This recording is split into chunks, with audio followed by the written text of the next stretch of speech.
our boy Mike Hobart, toxic Bitcoiner on Twitter, went absolutely viral on Zero Hedge. And we did drop this article on our Substack. I think it was like a month ago or something like that. So the quote here from the beginning of this article is how Americans have lost sight of what truly matters and how our uneducated and unfit masses continue to make decisions that enable their complacencies over doing what needs to be done in order to save the future of our country, for ourselves, and for our children. And I think that couldn't have been a better context for everything we were talking about here. Anyways, Mike, give some context on this article and then let's talk some solutions. Well, the nice thing about this article and us talking about it is that Opti, you and I have been talking about all of these topics ad nauseum, like consistently over and over and over.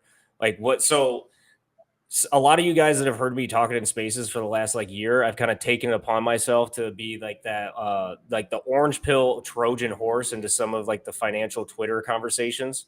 And this is precisely what this article was intended to be. Notice how I talk about, like, if like Opti's scrolling through here, like I talk about a lot of the macro issues that a lot of us understand.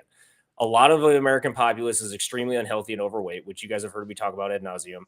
And a lot of the we also are devoid of a lot of like the true role models as far as both masculine and feminine within the social kind of Overton window or structure.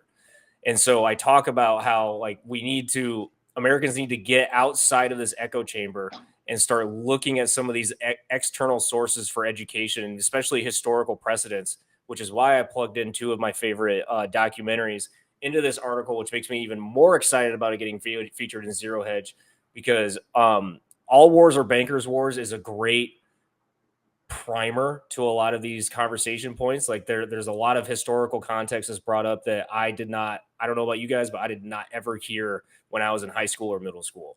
And then I also plugged in a heavyweight as far as documentaries go. I forced Opti to watch it over this weekend. Blew my mind. I forced it. We stopped when we were watching it. We're like, oh dude, we've covered so much. Like if we were so deep in, we paused the video and we were 30 minutes in. It's a 3-hour long documentary.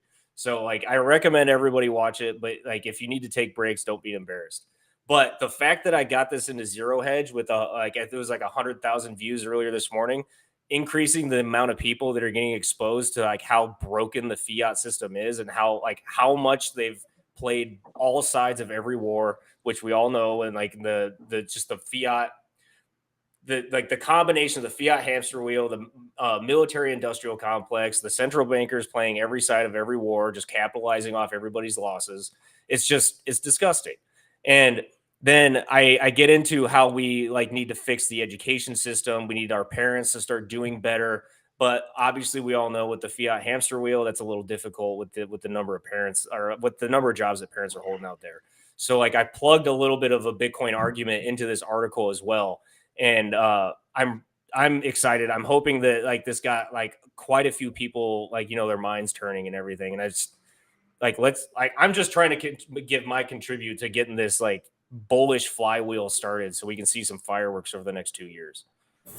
G Money, what's your thoughts on what Mike just said, or rather what Bitcoin is, how Bitcoin fixes this, and why you are a Bitcoiner?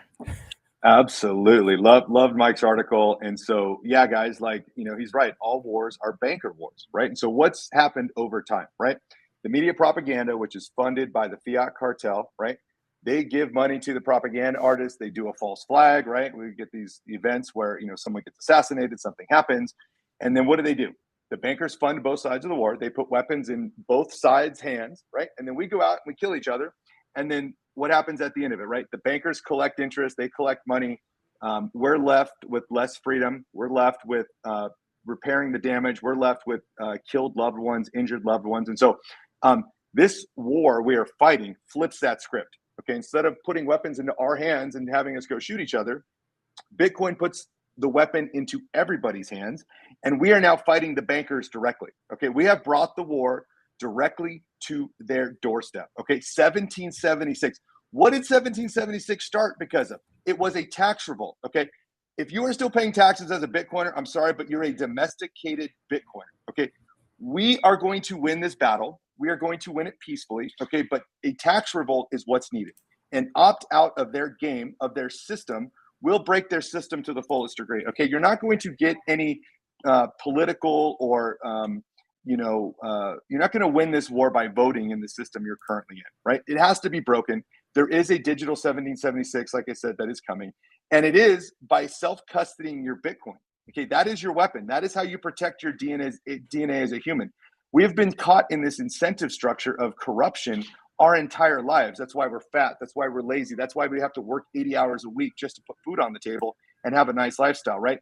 They have corrupted every single element of our being as a human, right? They put the jab into us. They've made us with toxic chemicals. They made us, they put it into the food system. They put it into the air above us. And so, we're not trying to get too conspiracy here, guys, but like, it's not hard to realize that every piece of the fiat mechanism is aimed directly at us. Okay. We need to turn those weapons back against the bankers and then end this once and for all. Because once we end this once and for all, humanity can do all sorts of wonderful ideas and things. And we are literally just on scratching the surface in this monetary thing. The monetary thing is actually kind of boring.